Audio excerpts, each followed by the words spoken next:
Durante siglos, la imagen del gladiador romano ha sido moldeada por películas y novelas que nos han hecho creer que estos guerreros comían como reyes, rodeados de manjares y carne asada antes de entrar a la arena. Pero la realidad era mucho más oscura, más brutal y sobre todo más sorprendente, porque la verdad es que los gladiadores, aquellos hombres que derramaban sangre por entretenimiento, comían una dieta que nadie hoy se atrevería a probar. Una mezcla densa, insípida y repetitiva que tenía un solo objetivo: convertir sus cuerpos en máquinas de resistir el dolor, no en símbolos de lujo. La dieta de los gladiadores era una fórmula calculada, diseñada por entrenadores y médicos, del imperio, no para complacer el paladar, sino para inflar músculos, regenerar tejidos rápidamente y hacerlos más resistentes a los golpes. Lo más sorprendente es que, contrario a lo que se piensa, los gladiadores no comían grandes cantidades de carne. De hecho, eran conocidos como ordearii, que en latín significa comedores de cebada, porque la base de su alimentación era justamente eso: cebada, legumbres como habas y lentejas y agua. Nada de banquetes ni platos variados. Una especie de papilla espesa que se cocinaba en grandes ollas dentro de los ludus, los centros de entrenamiento donde vivían, comían, dormían y morían. Allí, en esos espacios cerrados al público, se forjaban los cuerpos que luego serían lanzados al espectáculo más sangriento de Roma. Los arqueólogos modernos confirmaron esta teoría gracias a los restos óseos encontrados en un antiguo cementerio de gladiadores en Éfeso, en la actual Turquía.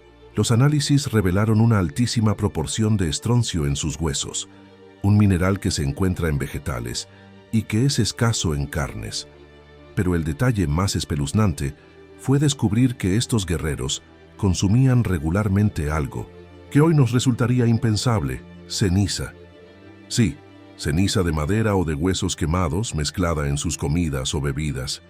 Según los textos antiguos, esta ceniza se usaba como suplemento mineral para fortalecer los huesos después del combate.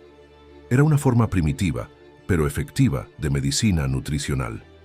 Imagina por un momento a un gladiador, ensangrentado, con cortes por todo el torso, forzado a beber una infusión caliente con ceniza disuelta para sanar más rápido. No había opción. La vida de un gladiador no pertenecía a él. Pertenecía al lanista, su dueño, su entrenador, el que lo compró y lo alimentaba para sacar provecho de su cuerpo en la arena. Era un negocio, y como todo negocio, buscaba el máximo rendimiento al menor costo. El mito de los gladiadores musculosos, bañados en aceite, viviendo como semidioses, se desmorona cuando observamos los registros reales. La mayoría eran esclavos o prisioneros de guerra. Algunos sí eran voluntarios, sobre todo en épocas de crisis económica, pero incluso ellos sabían que una vez dentro del ludus no había salida fácil.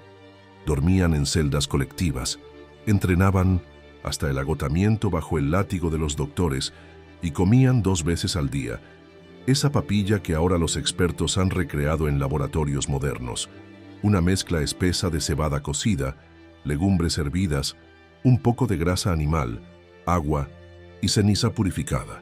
No había azúcar, no había sal en exceso, no había variedad. Y sin embargo, sus cuerpos crecían, no delgados ni estéticos, sino anchos, con grasa subcutánea que protegía órganos vitales. Esa grasa, que hoy veríamos como exceso de peso, era clave. Evitaba que los cortes superficiales fueran mortales. Un gladiador herido sangraba, sí, pero el enemigo necesitaba golpear más profundo para matarlo. Y eso daba espectáculo. Roma amaba el espectáculo, la sangre, el sufrimiento, la victoria inesperada. Y detrás de cada rugido del público en el anfiteatro había una dieta cuidadosamente calculada que sostenía ese circo de muerte. Incluso los médicos romanos como Galeno escribieron sobre la alimentación de los gladiadores. La consideraban inferior en sabor, pero útil para aumentar el peso corporal. Algunos incluso recomendaban añadir vino agrio o vinagre para desinfectar el tracto digestivo y evitar infecciones que pudieran matar al luchador antes del próximo combate. Todo estaba pensado. no por compasión, sino por rentabilidad. Un gladiador costaba dinero. Alimentarlo mal era perder inversión. Alimentarlo con lo justo para que aguantara golpes. Eso era una estrategia.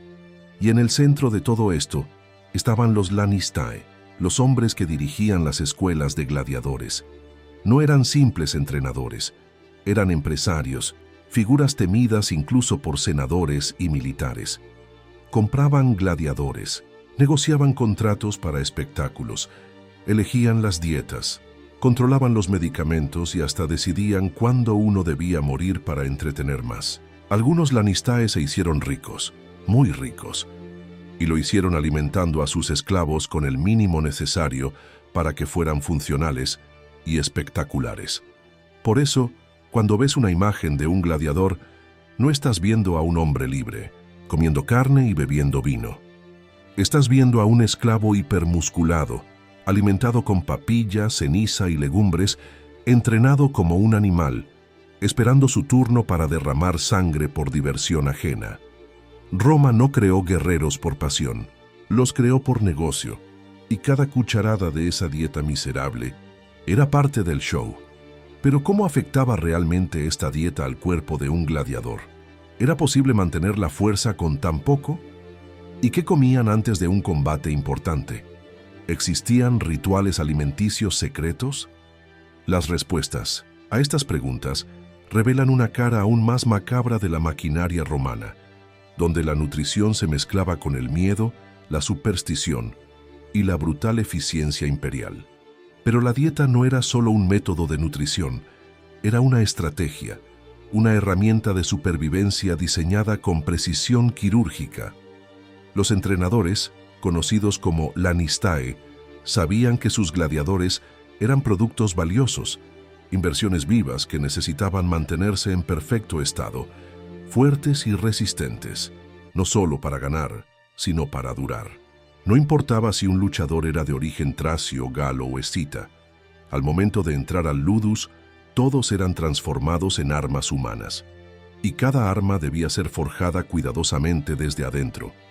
El apodo que recibieron no era gratuito.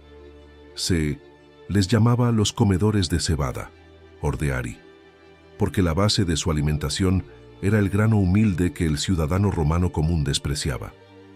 Mientras los patricios saboreaban platos de aves exóticas y vinos añejos, los gladiadores eran alimentados con gachas de cebada espesas, ricas en carbohidratos y altamente calóricas. Podía parecer una dieta pobre, casi penitente, pero cada cucharada era una carga de energía explosiva diseñada para mantener sus músculos saturados y listos para la tensión física extrema del combate. Sin embargo, la cebada no era el único pilar de su alimentación. A su lado, el frijol, especialmente las habas, ocupaba un lugar fundamental. Estas legumbres eran ricas en proteínas vegetales y mezcladas con cereales, proporcionaban un perfil nutricional bastante equilibrado. Eran comidas que se digerían lentamente, otorgando energía sostenida y manteniendo a los gladiadores saciados durante horas.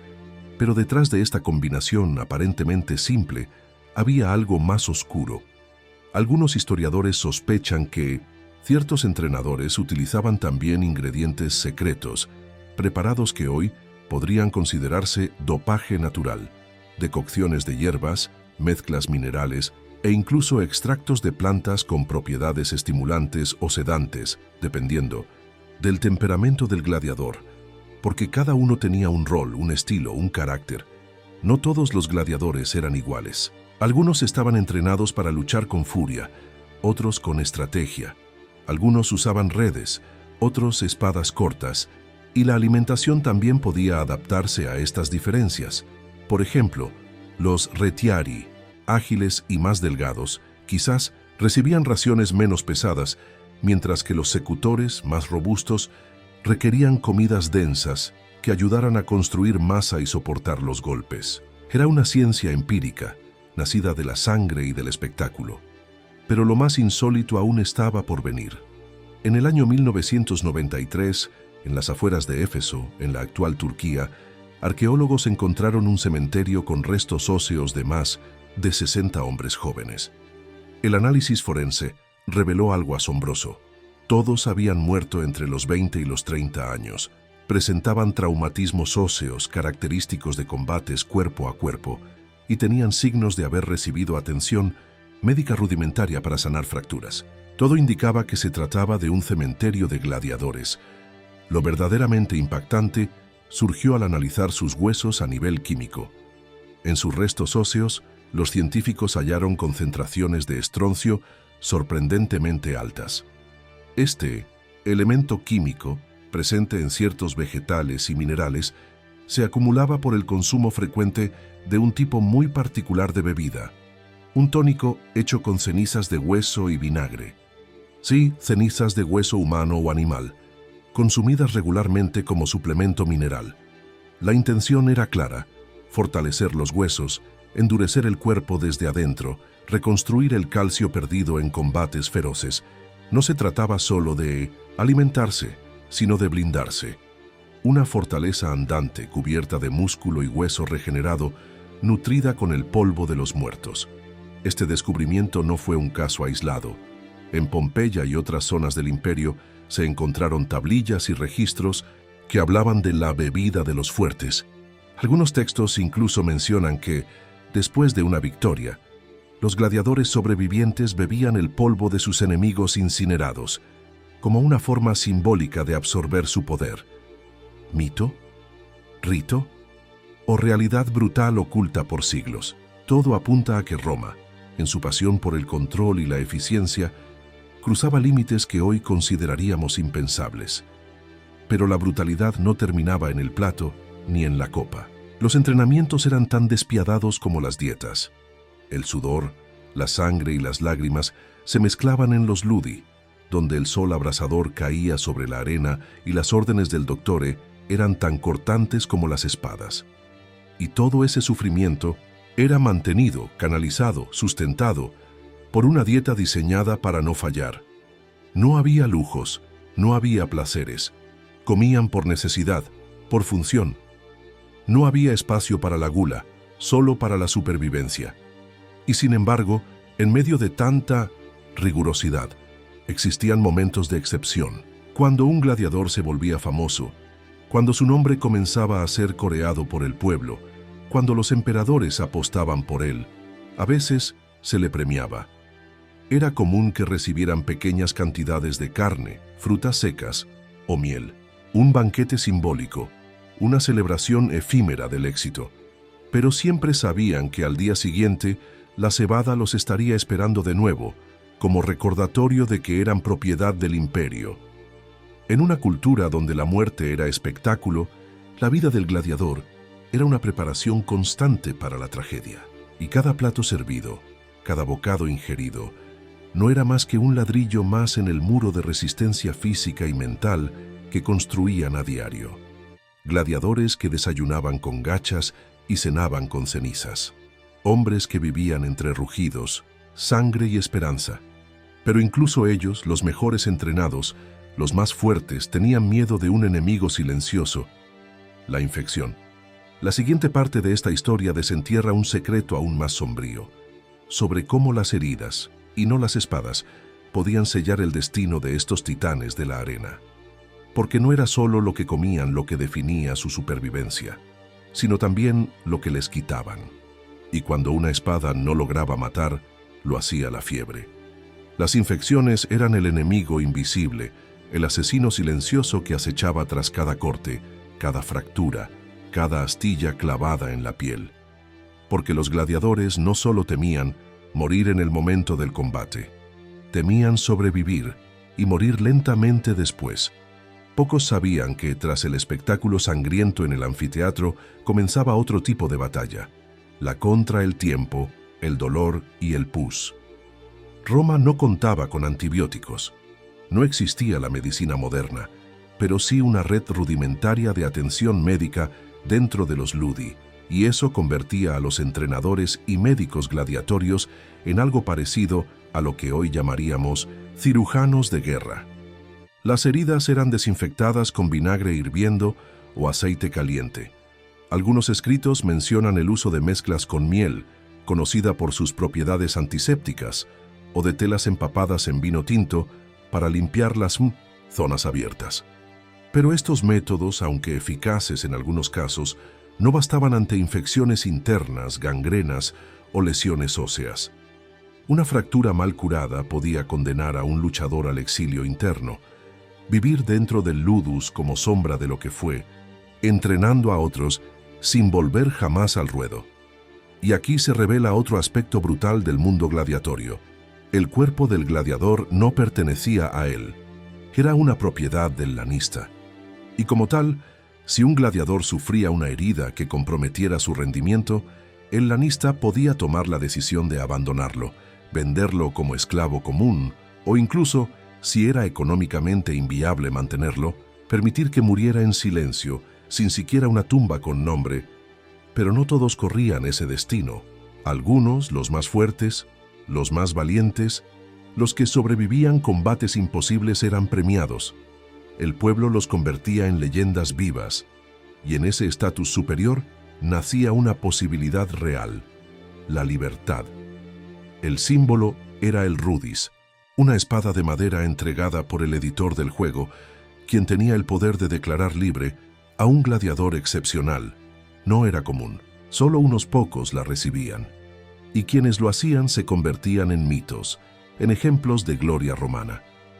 Algunos elegían retirarse, vivir en villas proporcionadas por nobles o continuar como entrenadores, pero otros, sorprendentemente, pedían volver a la arena, porque el rugido del público, la sangre, el olor a hierro y sudor, se volvía adictivo, una droga emocional, un eco que jamás se apagaba. Volvamos, sin embargo, al otro extremo del espectro, a los novatos, los recién llegados, aquellos que aún no sabían lo que significaba recibir un golpe con fuerza real. Su entrenamiento comenzaba con dietas estrictas, repetitivas, abundantes en cebada y legumbres. La grasa corporal no era mal vista. Al contrario, un gladiador con una capa moderada de grasa era considerado más resistente, ya que ayudaba a amortiguar cortes y reducía el riesgo de lesiones mortales inmediatas. Esta teoría se ve respaldada por representaciones artísticas y estudios óseos que sugieren que los gladiadores no tenían el físico definido que hoy imaginamos por influencia del cine. Eran voluminosos, pesados, con cuerpos preparados no para la estética, sino para el impacto. Y esa gordura no era sinónimo de descuido, era una estrategia. Las comidas, además de cebada, incluían panes rústicos, gachas con frutos secos, aceitunas, higos y, en ocasiones especiales, queso curado. El aceite de oliva también tenía un rol fundamental, no solo en la dieta, sino en el mantenimiento físico externo. Se frotaban el cuerpo con aceite y arena para fortalecer la piel y prepararse para los entrenamientos. Pero más allá de lo físico, estaba el aspecto mental. El hambre también era una herramienta de control. Durante los primeros días en el ludus, a los nuevos gladiadores se les racionaba la comida de manera calculada para observar su resistencia, su carácter. Los más débiles no soportaban la presión. Los más fuertes aprendían rápido a obedecer, a comer cuando se les ordenaba y a entender que su estómago ya no les pertenecía. Y mientras comían, escuchaban. Escuchaban los gritos del patio, los metales chocando, las órdenes del doctore, el silbido de los látigos. Aprendían bocado tras bocado que su vida estaba sujeta a cada elección del lanista y que cada caloría que entraba a su cuerpo era parte de un experimento humano. Algunos se rebelaban, intentaban huir, pero Roma no perdonaba traiciones. Un gladiador fugitivo era perseguido como un animal, y si era capturado, era castigado públicamente, a veces ejecutado sin piedad frente a sus compañeros como advertencia, pero otras veces eran usados para un tipo especial de combate, el sine missione, sin posibilidad de perdón, luchas hasta la muerte, sin alternativa. Allí la dieta ya no importaba. No había pan ni gachas, solo hambre, solo miedo, solo el sonido del metal abriéndose paso por la carne. Y sin embargo, lo más irónico de todo es que, a pesar de la brutalidad, del control, del dolor, los gladiadores eran ídolos del pueblo. Eran celebridades. Ni los senadores, ni los filósofos, ni los generales despertaban tanta emoción. Un niño podía no conocer al emperador, pero sí sabía el nombre de su gladiador favorito. Se escribían poemas, se dibujaban sus rostros en muros, se fabricaban pequeñas figuras de cerámica con sus imágenes, y muchas mujeres, incluso nobles, sentían una atracción casi irracional por ellos.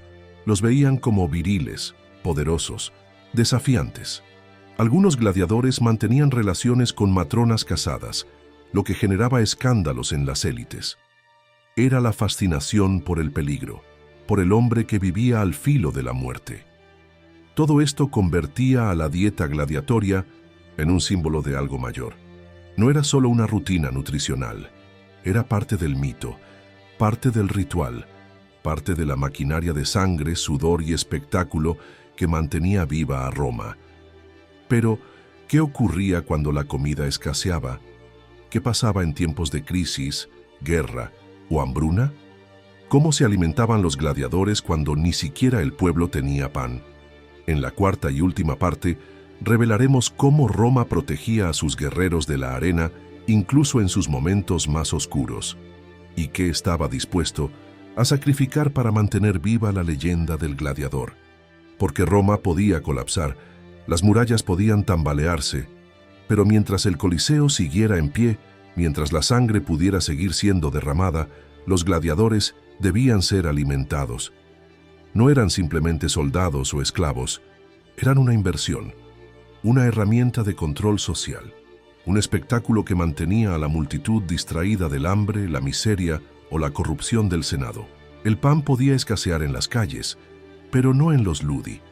Durante las grandes hambrunas del siglo I d.C., cuando las rutas de aprovisionamiento eran saqueadas por tribus germánicas o bloqueadas por conflictos en Egipto, el granero del Mino Nicentescente Imperio, el Estado priorizaba los recursos para sus entretenimientos. Se desviaban cargamentos de trigo, cebada y aceite, que iban destinados al pueblo hacia los entrenamientos gladiatorios, porque el munus, el juego sangriento, debía continuar, a cualquier precio.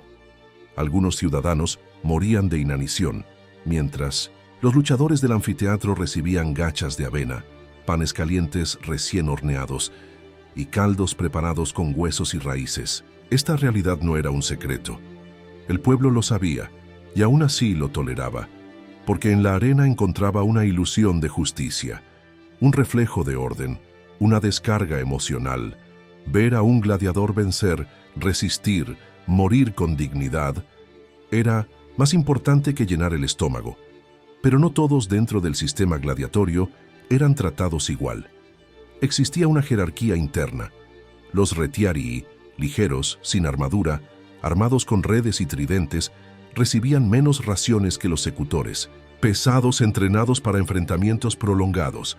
Los campeones, los favoritos del público, comían mejor. Más porciones, alimentos más variados, vino aguado y hasta frutas secas, dátiles y queso de cabra. Su dieta era un premio, pero también una trampa. Cuanto mejor comías, más esperaban de ti. Y si fallabas, si caías en combate tras haber sido mimado, el castigo era doble: la muerte y la vergüenza. El uso de suplementos minerales también ha sido documentado. Un descubrimiento en Éfeso, en los restos de un cementerio gladiatorio, reveló huesos con altos niveles de calcio, superiores al promedio romano. Esto llevó a los arqueólogos a suponer que los entrenadores mezclaban las cenizas de huesos, de animales o plantas calcinadas en una bebida espesa que los gladiadores consumían tras el entrenamiento. Una especie de bebida energética antigua, cargada de minerales, pensada para fortalecer los huesos tras los constantes impactos. Imagina eso por un instante: hombres empapados en sudor, con músculos temblando de fatiga, bebiendo una mezcla tibia de ceniza y agua mientras el sol ardía sobre sus cabezas, preparándose para una batalla que podía quitarles la vida al día siguiente. Esa era la dieta del gladiador. Un equilibrio entre lo nutritivo y lo grotesco, entre la necesidad y la manipulación. Pero había otro componente silencioso en su alimentación: el ritual. Muchos gladiadores Especialmente los veteranos desarrollaban supersticiones. Comían ciertos alimentos antes de los combates como talismanes. Algunos creían que no comer legumbres el día anterior a la lucha traía suerte. Otros ayunaban para ofrecer el vacío de su estómago a los dioses. En ciertos ludi, se realizaban pequeños sacrificios antes de las comidas principales. Un puñado de harina esparcida sobre el suelo. Una gota de vino vertida como ofrenda. No era solo una alimentación física, era espiritual. Una forma de prepararse para la posibilidad real de no ver el amanecer siguiente. Y cuando un gladiador moría, su cuerpo no era devuelto a su familia. Era vendido, expuesto, desechado. A veces, si había sido muy querido por el público, se organizaba una ceremonia simbólica, el Funus Gladiatorium. Pero la mayoría terminaban en fosas comunes, y la comida que tanto cuidaron en vida se volvía irrelevante en la muerte. Sin embargo, su imagen seguía viva. Se convertían en íconos de paredes, en nombres repetidos en mercados, en suspiros entre las mujeres romanas que veían en ellos una virilidad imposible de alcanzar en sus propios maridos. Algunos nobles incluso pedían ser enterrados con figuras de gladiadores en miniatura, como amuletos para el más allá. La dieta del gladiador, en su aparente sencillez, era en realidad una maquinaria cuidadosamente diseñada para transformar cuerpos comunes en bestias del espectáculo. No había lujos, pero sí estrategia. No había placer, pero sí eficiencia. Comían para resistir, para engordar en el punto justo, para morir más tarde, o sobrevivir un poco más. Y aún hoy, siglos después, el mundo moderno ha intentado replicar esa dieta. Libros, blogs, influencers del fitness han promocionado la dieta de los gladiadores como un método ancestral de salud. Pero lo que olvidan es que esa dieta no nació del bienestar. Nació del control, del miedo, de la necesidad de convertir al ser humano en un instrumento de muerte. Porque un gladiador no comía para ser feliz, comía para ser útil, para servir, para entretener, para sangrar. Y así, entre panes de cebada, gachas, potajes simples y cenizas, diluidas, Roma forjó a sus campeones más temidos. Los gladiadores, hombres sin voz, sin libertad, sin futuro, pero con una sola certeza: mientras pudieran mantenerse en pie, seguirían comiendo y luchando hasta que el hierro los alcanzara.